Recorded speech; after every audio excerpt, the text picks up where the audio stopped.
여러분 안녕하십니까? 뉴스 더 개벽입니다. 세계 곳곳에서 발생한 개벽 뉴스를 알려드립니다. 2024년 1월 발생해 수백 명의 사망자를 낳았던 일본 노토반도 강진의 여파로 반도 북부 해안선 약 100km 구간에서 대규모 지표 융기 현상이 확인됐습니다. 단일 지진에 의해 이처럼 긴 구간에서 연속적인 융기가 발생한 사례는 세계적으로도 드문 수준으로 평가됩니다. 교도통신에 따르면 히로시마대 등 공동연구팀은 국제학술지에 발표한 논문을 통해 지진 직후부터 일본 국토지리원의 항공사진과 현장 지표조사를 종합 분석한 결과를 공개했습니다.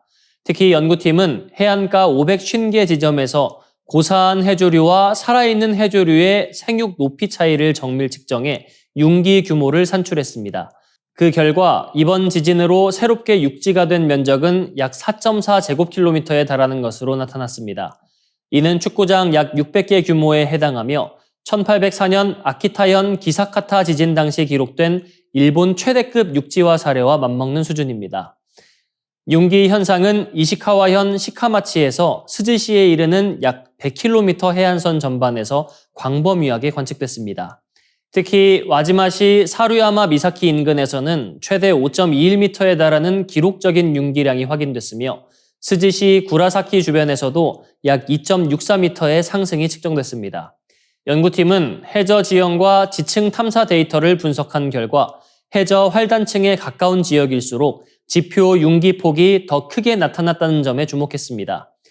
이처럼 이례적으로 긴 구간에서 대규모 융기가 발생한 원인으로는 해안선과 나란히 분포한 활단층 구조가 주요 요인으로 지목됐습니다.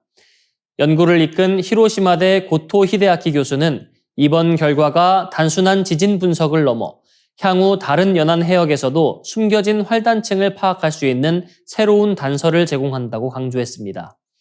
해저 지형과 융기 패턴을 정밀 분석할 경우 아직 확인되지 않은 단층 구조를 찾아낼 가능성이 있다는 설명입니다. 이번 연구는 대규모 지진이 단순한 흔들림을 넘어 지형 자체를 재편할 수 있다는 사실을 다시 한번 보여주며 해안 지역 재해 대응과 지질 조사 방식에도 중요한 변화를 예고하고 있습니다. 지구가 태양으로부터 받는 에너지보다 우주로 방출하는 에너지가 부족해 내부의 열이 축적되는 지구 에너지 불균형이 사상 최고치를 기록했습니다. 세계 기상기구가 발표한 전지구 기후현황 보고서 2025에 따르면 이 지표는 1960년 관측 이래 가장 높은 수준에 도달하며 지구 시스템이 위험 단계에 진입했음을 보여주고 있습니다. 지구 에너지 불균형은 태양 복사 에너지와 지구 복사 에너지의 차이를 의미하는 핵심 기후 지표로 값이 높을수록 지구 내부에 열이 축적되고 있음을 뜻합니다. 이번 분석에서 잉여 에너지의 91%는 해양에 흡수됐고 나머지는 대륙과 빈권, 대기로 분산된 것으로 나타났습니다. 이는 해양이 사실상 지구온난화의 열 저장고 역할을 하고 있음을 의미합니다. 특히 지난 20년간 에너지 불균형 증가 속도는 이전보다 2배 이상 빨라졌습니다. 해양 열 함량을 기준으로 한 증가율은 2001년 이후 급격히 상승했으며 위성 관측에서도 동일한 추세가 확인됐습니다.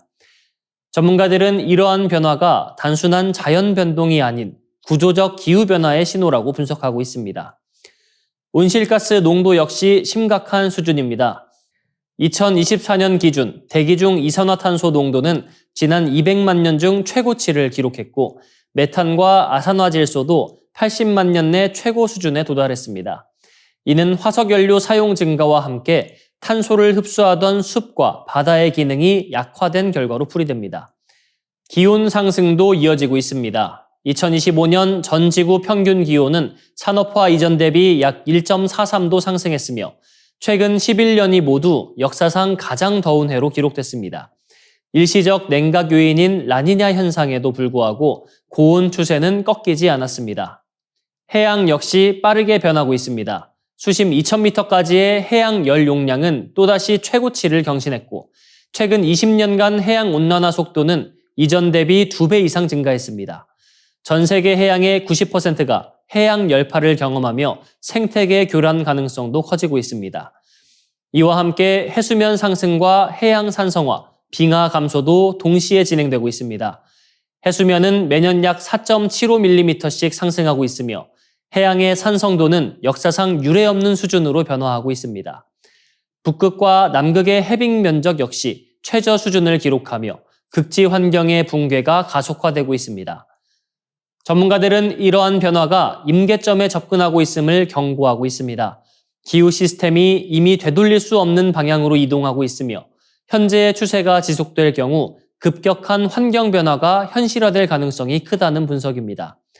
안토니우 구테르스 유엔 사무총장 역시 모든 주요 기후 지표가 위험 신호를 보내고 있다며 즉각적인 대응을 촉구했습니다. 이번 보고서는 기후변화가 더 이상 미래의 문제가 아니라 현재 진행 중인 위기임을 분명히 보여주고 있습니다. 지구 에너지 불균형이라는 새로운 핵심 지표의 도입은 인류가 직면한 기후위기의 심각성을 보다 직접적으로 드러내는 경고 신호로 해석됩니다. 국내 석유화학 산업이 중동발 공급망 충격으로 급격한 위기 국면에 진입하고 있습니다. LG화학과 롯데케미칼 등 주요 기업들이 에틸렌과 ABS 등 핵심 소재의 공급 중단 가능성을 고객사에 통보하면서 산업 전반의 긴장감이 확산되고 있습니다. 나프타 수급 불균형이 심화되며 가격은 단기간에 2배 가까이 폭등했고 일부 제품 가격은 최대 60% 인상된 것으로 전해졌습니다. 문제의 핵심은 호르무즈 해협입니다. 세계 나프타 물량의 약 45%가 이 해협을 통과하는데 중동 전쟁으로 봉쇄 상황이 장기화되면서 원료 공급 자체가 막히고 있습니다. 실제로 나프타 가격은 올해 1월 톤당 595달러에서 최근 1141달러까지 상승했고 에틸렌 역시 705달러에서 1425달러로 급등했습니다. 업계에서는 현재 재고가 2주 남짓에 불과하다는 분석도 나오고 있습니다. 이 여파는 이미 중소기업과 생활산업 전반으로 번지고 있습니다. 포장재 공급이 막히면서 식품업계는 제품을 만들어도 판매하지 못하는 상황에 직면하고 있습니다. 두부 업체와 포장재 공장들은 원료 부족으로 가동률이 절반 이하로 떨어졌고 일부 공장은 다음 달 셧다운 가능성까지 거론되고 있습니다. 섬유 의류업계 역시 원사 가격이 최대 50% 인상되며 재고 소진 이후 생산 중단이 불가피한 상황입니다. 자동차, 조선, 반도체 산업도 예외가 아닙니다. 차량 내장재 대부분이 플라스틱 기반인 만큼 소재 부족은 곧 생산 차질로 이어질 수 있습니다. 조선업계는 철판 절단에 필수적인 에틸렌 확보에 비상이 걸렸고 반도체 업계는 연쇄적인 원료 부족 가능성까지 우려하고 있습니다. 산업계 전반에서 4월 연쇄 셧다운 가능성이 현실적인 시나리오로 떠오르고 있습니다. 항공업계 역시 직격탄을 맞고 있습니다. 항공유 가격 급등으로 저비용 항공사들은 국제선 운항을 축소하고 비상경영체제에 돌입했습니다. 항공유는 운영비의 약 30%를 차지하는 핵심 비용으로 가격 상승은 곧바로 노선 감축과 물류비 상승으로 이어지고 있습니다. 건설업계 또한 단열재와 접착제 등 자재 가격 상승으로 부담이 가중되고 있습니다. 현장에서는 이미 비닐 대란에 대한 불안이 확산되고 있습니다. 자영업자들은 비닐봉지와 플라스틱 용기를 대량으로 사재기하고 있으며 일부 도매상은 물량 부족으로 판매를 제한하고 있습니다. 배달업계에서는 플라스틱 용기 재고가 2주 수준에 불과하다는 경고까지 나왔습니다. 약국과 카페 등에서도 포장재 가격 상승 우려가 현실적인 부담으로 다가오고 있습니다. 환율 상승도 상황을 악화시키고 있습니다. 원화 가치 하락으로 수입 의존도가 높은 나프타 가격이 추가 상승 압력을 받고 있습니다. 실제 환율은 1,500원을 넘어서는 수준까지 상승하며 기업들의 원가 부담을 더욱 키우고 있습니다. 정부는 나프타 수출 제한과 대체 수입선 확보 등 대응책을 검토하고 있지만 국내 수출 물량이 전체의 10% 수준에 그쳐 단기적인 효과는 제한적이라는 평가가 나옵니다. 전문가들은 공급망 회복까지 상당한 시간이 걸릴 것으로 보고 있으며 세제 지원과 대체 소재 개발 등 중장기 대책 마련이 시급하다고 지적하고 있습니다. 이번 사태는 단순한 원자재 가격 상승을 넘어 산업과 일상 전반을 동시에 흔드는 구조적 공급망 위기로 확산되고 있습니다. 플라스틱 하나로 연결된 경제 구조가 얼마나 취약한지를 보여주는 사례로 평가됩니다.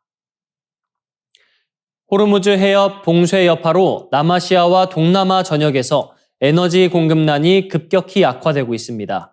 특히 중동산 연료 의존도가 높은 국가들을 중심으로 일상생활과 경제 시스템이 동시에 흔들리는 양상이 나타나고 있습니다. 인도에서는 조리용 액화석유가스, LPG 부족 사태가 현실화되면서 가정과 요식업 모두 큰 타격을 받고 있습니다. 일부 지역에서는 LPG 구매 예약이 중단되면서 시민들이 장작을 이용해 요리하는 상황까지 벌어지고 있습니다. 가스통 절도 사건과 대리점 앞 난동, 줄서기 충돌 등 사회적 혼란도 확산되고 있습니다. 경제적 충격도 본격화되고 있습니다. 인도 전체 식당의 약 5%가 영업을 중단했고 뭄바이 인근 지역에서는 호텔의 20% 이상이 문을 닫았습니다. 가스를 많이 사용하는 튀김, 카레, 면 요리 등이 메뉴에서 사라지고 있으며 업계 전체 LPG 사용량도 약 25% 감소한 것으로 분석됐습니다. 대한에너지로의 전환 움직임도 뚜렷합니다.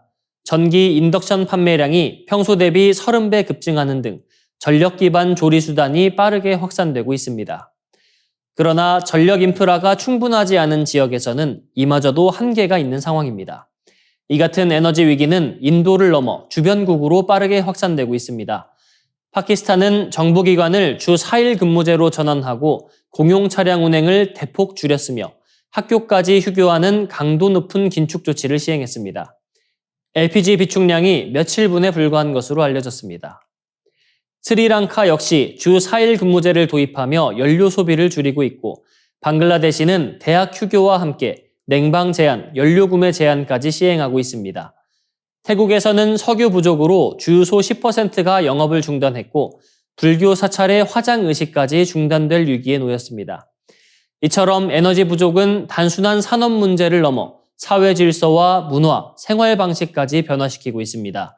특히 중동산 에너지 의존도가 높은 국가일수록 충격이 더 크게 나타나고 있다는 분석입니다. 국제 유가 역시 급등세를 보이고 있습니다. 북해 브렌트유 가격은 한 달 사이 50% 이상 상승해 배럴당 110달러 수준을 유지하고 있습니다. 이는 글로벌 공급망 전반에 추가적인 충격을 가할 수 있는 수준입니다. 이번 사태는 단순한 지역 분쟁을 넘어 글로벌 에너지 체계의 취약성을 드러낸 사례로 평가됩니다. 해상 운송로 하나가 막히면서 수십억 인구의 생활과 경제가 동시에 흔들리는 구조적 위험이 현실로 드러났습니다. 이상으로 뉴스 더 개병 마치겠습니다. 시청해주셔서 고맙습니다.